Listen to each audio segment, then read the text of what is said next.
Assalamualaikum warahmatullahi wabarakatuh. Saya Muhammad Ranov. Di sini saya akan menjelaskan tentang pengaplikasian dari pengolahan citra yang sebagaimana menjadi tugas kelompok UTS kita nomor 1. Jadi saya dari kelompok 11. Sebagai judulnya adalah Color Identification, yang mana adalah pengenalan warna objek. Yang perlu kita ketahui adalah terdapat kategori pengolahan citra. Dalam mata kuliah kita ini, sebagai pengaplikasiannya ada 3 kategori. Yang pertama kategori rendah yang hanya mengubah kontras dan pengaturan brightness, dan kategori pengolahan kategori menengah yang melibatkan operasi segmentasi, dan pengolahan kategori tinggi yang melibatkan proses pengenalan dan deskripsi citra. Untuk pengaplikasian dari kelompok 11 ini, kita menggunakan pengolahan kategori rendah karena menggunakan operasi segmentasi. Selanjutnya adalah pengenalan warna. Mengapa kita menggunakan citra berwarna? Dalam analisa citra otomatis, warna merupakan deskriptor yang sangat berguna yang dapat menyederhanakan proses identifikasi dan ekstraksi objek pada citra. Yang mana dapat kita ketahui, mata manusia dapat membedakan ribuan warna serta intensitasnya. Bagian dari pengolahan citra berwarna adalah pengolahan full color dan pseudo color. Full color yang dapat kita lihat oleh mata kita jika kita tidak buta warna, yang selama ini kita lihat di TV dan sebagainya. Yang kedua adalah pengolahan pseudo color yang hanya terdapat warna berkisar seperti warna keabu-abuan. Selanjutnya adalah pengenalan warna. Warna merupakan hasil dari persepsi mata manusia dalam melihat satu objek. Berdasarkan hasil penelitian Sir Isaac Newton pada tahun 1666, yaitu saat dia menemukan beberapa warna dari hasil pembiasan cahaya putih yang berasal dari cahaya matahari pada prisma kaca. Ia menyimpulkan bahwa warna dapat diartikan sebagai refleksi cahaya yang alami dari objek. Selain itu, warna biasanya mengidentifikasikan banyak digunakan pada sistem vision manusia. Warna menjadikan permasalahan pengenalan menjadi lebih mudah diselesaikan. Spektrum warna juga bisa ditangkap manusia adalah 400 nm atau biru hingga 700 nm atau merah. Jika mesin itu hanya bisa melihat lebih banyak, mulai dari sinar X, inframerah, serta gelombang radio yang dapat dilihat oleh mata kita secara gamblang. Selanjutnya kita akan membahas mengenai spektrum warna. Pada cahaya matahari yang dilewatkan pada prisma menghasilkan spektrum warna. Warna itu sendiri merupakan objek yang diterima oleh penglihatan manusia seperti yang sudah saya jelaskan dari tadi. Dan itu ditentukan dari cahaya yang dipantulkan oleh objek tersebut. Cahaya juga terbagi atas 2, yaitu cahaya akromatik serta cahaya kromatik. Cahaya akromatik adalah cahaya tidak berwarna, hanya menggunakan intensitas yang diukur dengan tingkat. Sebagai contohnya, hitam putih citra monokrom yang kita gunakan. Sedangkan cahaya kromatik yang memiliki panjang gelombang 400 sampai 700 nm tadi dari warna biru sampai merah. 3 satuan yang digunakan untuk mendeskripsikan kualitas dari sumber cahaya akromatik adalah radiance, luminance, dan brightness, yang biasanya kita jumpai saat mengedit-edit foto di Instagram maupun di HP. maupun di galeri HP maksudnya. Selanjutnya ada kualitas warna. Sesuai yang sudah dijelaskan tadi, radiance, total jumlah energi yang terdapat pada sumber cahaya, diukur dalam satuan watt. Luminance, jumlah energi yang diterima oleh observer mata dari sumber cahaya, yang diukur dalam satuan lumen. Yang ketiga, brightness, suatu karakter yang mewakili kecerahan maupun kegelapan bagi warna. Biasanya saat kita menggunakannya itu diukur dalam persentase, dari 0% hingga 100%. Ada juga karakteristik dari warna tersebut. Karakteristik warna adalah sebagai berikut. Brightness dapat diartikan suatu gelap terangnya cahaya dari sebuah warna. Misalnya sebuah warna akan terlihat berbeda ketika dalam keadaan remang-remang atau dalam keadaan terang. Karena itulah biasanya kita menaikkan persentase brightness-nya sehingga cahayanya akan lebih terang saat persentasenya lebih tinggi dan akan lebih gelap saat persentasenya lebih rendah. Yang kedua, hue diidentifikasikan sebagai kelompok warna yang dominan warna, misalnya kemerahan, kehijauan atau kekuningan. Selain itu, hue juga dapat memberikan kepekaan setiap warna pada objek. Yang ketiga disebut saturation, disebut juga chroma, yaitu ukuran kemurnian dari warna dan seberapa tajam dan tumpulnya warna tersebut. Contoh, merah 100% adalah saturasi yang sempurna. Pink adalah perpaduan antara merah dan putih, yang merupakan saturasi yang tidak sempurna. Seperti halnya contoh yang biasanya kita lakukan saat kecil, saat TK ataupun SD, saat kita menyatukan warna dengan krayon ataupun dengan cat air. Nah, di sana akan terdapat perpaduan warna. Lalu kita akan membahas juga tentang model warna atau koordinatnya. Ada dua pengertian dari model warna, yaitu spesifikasi dari sistem koordinat, yaitu suatu subspace di dalam sistem koordinat di mana warna masing-masing diwakili oleh titik. Model warna berfungsi untuk memfasilitasi spesifikasi warna, baik pada hardware dan pada software. Software adalah aplikasi dan hardware adalah perangkat keras. Model warna terdiri dari banyak jenis, diantaranya ada model warna RGB yang akan kita bahas pada pertama ini. Model warna yang didasarkan pada pembentukan warna melalui kombinasi ketiga warnanya, yaitu merah, hijau, dan biru. Sebagaimana dari kepanjangan dari RGB, red, green, blue. Itu untuk mempresentasikan warna. Model warna RGB ini berorientasi pada hardware seperti display, TV, kamera, video, dan lain-lain. Warna didefinisikan dengan memasukkan intensitas untuk setiap komponen dalam matriks. Jadi dalam matriks, warna merah itu didefinisikan dengan 100, yang artinya 100% merah, 0% hijau, 0% biru. Hijau 010, 0% merah, 100% hijau, 0% biru. Dan biru 001, yang mana merah 0%, hijau 0%, dan biru 100%.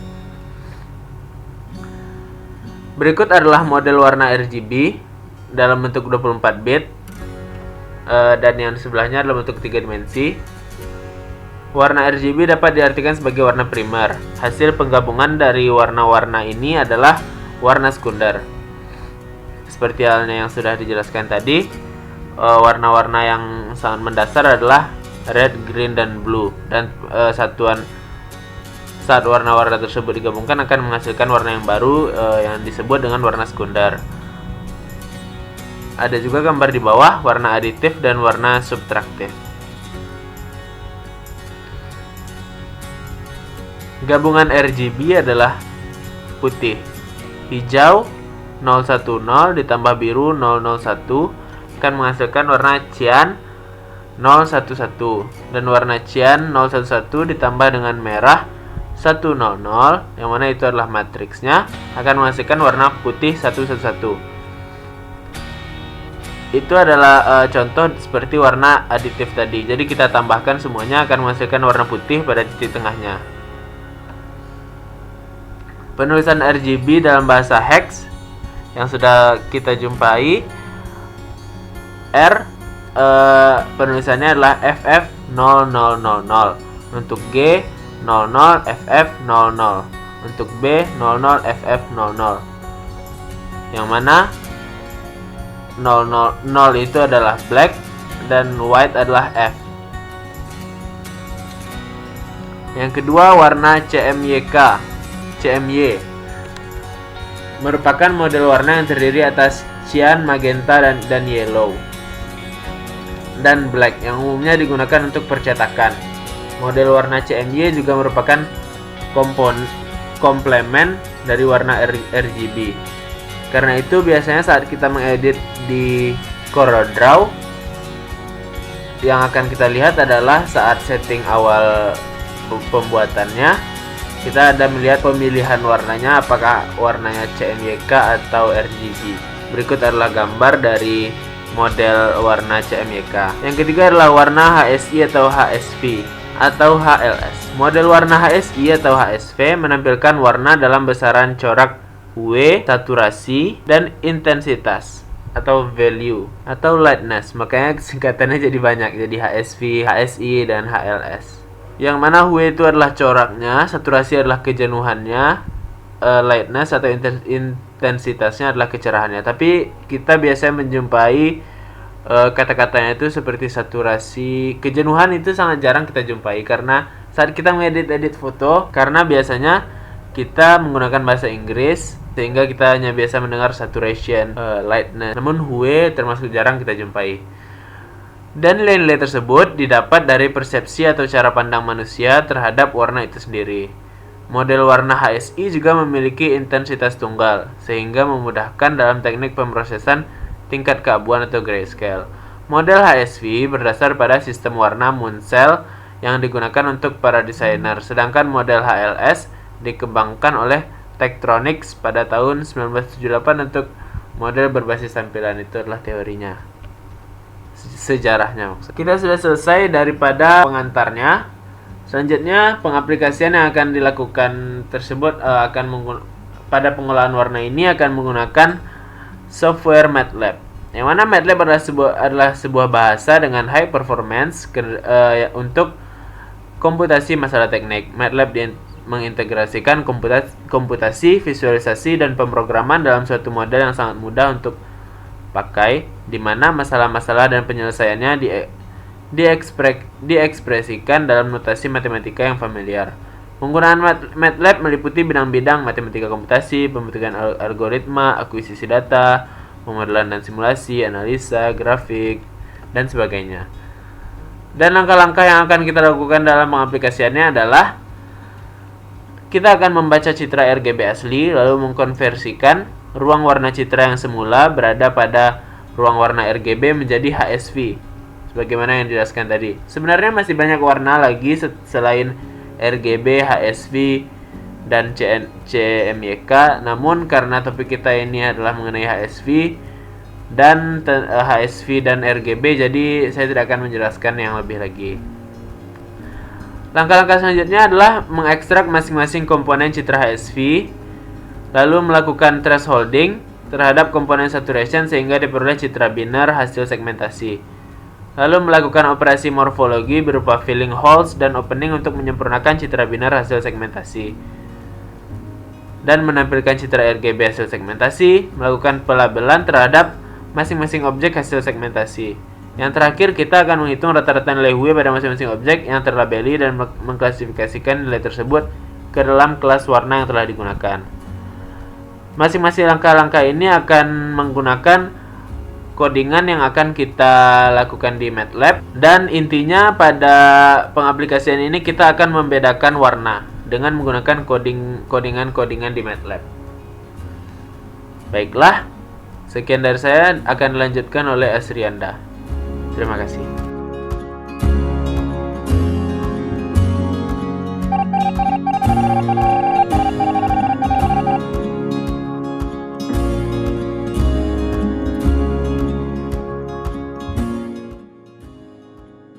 Baik, saya akan menjelaskan terkait pengenalan warna pada objek. Jadi pada komponen hue dari citra HSV itu merupakan suatu komponen yang merepresentasikan warna dari panjang gelombang cahaya tampak. HSV ini terdiri dari hue, saturation, dan value. Ada corak, ada saturasi, serta nilai. Komponen ini dapat digunakan sebagai acuan untuk melakukan pengenalan warna suatu objek pada citra digital. Berikut program untuk pengenalan warna tersebut. Yang pertama yaitu kita harus membaca terlebih dahulu citra RGB asli. Ini merupakan program untuk membaca citra RGB asli. Di sini kita akan menggunakan gambar stabilo. Ini gambar yang akan kita gunakan nantinya. Jadi terdiri dari beberapa warna. Selanjutnya kita akan mengkonversikan ruang warna citra yang pada awalnya gambar yang tadi itu dari RGB, kita akan mengubahnya menjadi HSV. Ini merupakan program untuk mengubahnya. Setelah dirubah menjadi HSV, kita akan mengekstrak masing-masing komponen citra HSV tersebut. Yaitu ada tadi hue, ada saturation, serta value. Ini untuk melakukan ekstrak tersebut. Nah, nantinya akan muncul gambar. Ini merupakan gambar hasil konversi dari RGB ke HSV tadi. Kemudian di sini juga ada dibagi per komponen. Ini komponen hue-nya, ini saturation, dan ini value. Setelah itu dilakukan proses thresholding terhadap komponen saturation. Ini merupakan program untuk melakukan thresholding tersebut. Setelah dilakukan thresholding, maka selanjutnya itu dilakukan operasi morfologi serta penyempurnaan citra biner hasil segmentasi tadi. Ini program untuk melakukan penyempurnaan citra biner tersebut. Nah, nantinya gambarnya akan lebih jelas gitu. Ini hasilnya. Nah, setelah didapat seperti ini, maka kita akan menampilkan citra RGB hasil segmentasi tersebut. Untuk menampilkan citra RGB tersebut, kita menggunakan program seperti berikut. Nah, nanti kan akan muncul gambar RGB tersebut. Setelah muncul gambar ini, maka kita akan melakukan proses pelabelan pada masing-masing gambar nantinya.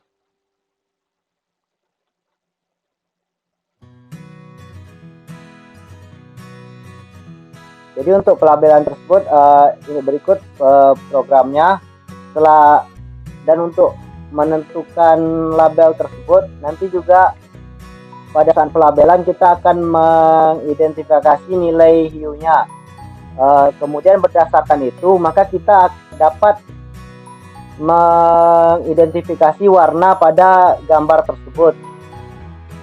Contohnya nanti pada gambar pertama akan teridentifikasi nilai hue-nya yaitu 0,55 dan warnanya merupakan warna cyan.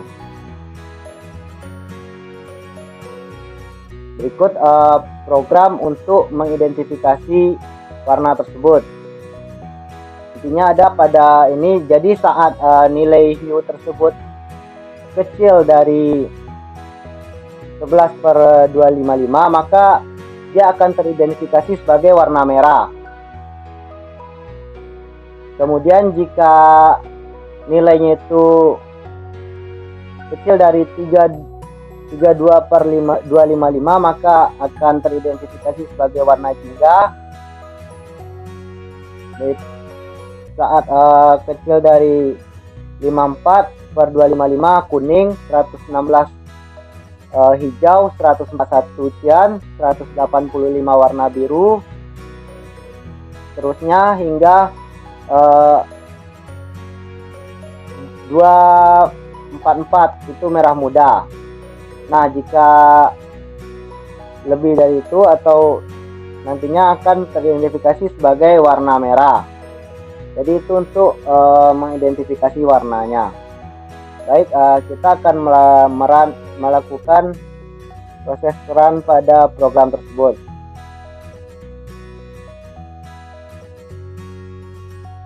Oke, ini sudah terlihat hasil dari identifikasi warnanya. Pada gambar 9 itu terlihat bahwa pada stabilo yang berwarna biru muda atau cian ini, itu pada label 1 nilai hiunya 0,55 dan warna yang identifikasi adalah cian. Nah, pada figur 10 kita lihat ini merupakan warna hijau karena nilai hiunya diidentifikasi sebesar 0,38. Begitu seterusnya, kita lihat label 3 warna merah muda. 4 dia mengidentifikasi sebagai warna merah muda juga karena nilai hiunya hampir sama dengan gambar 3 label 3 tadi. Dan label 5 teridentifikasi sebagai warna jingga karena nilai hiunya adalah 0,08. Dan yang terakhir yaitu teridentifikasi sebagai warna kuning. Jadi ini sangat berguna untuk kita mengidentifikasi warna.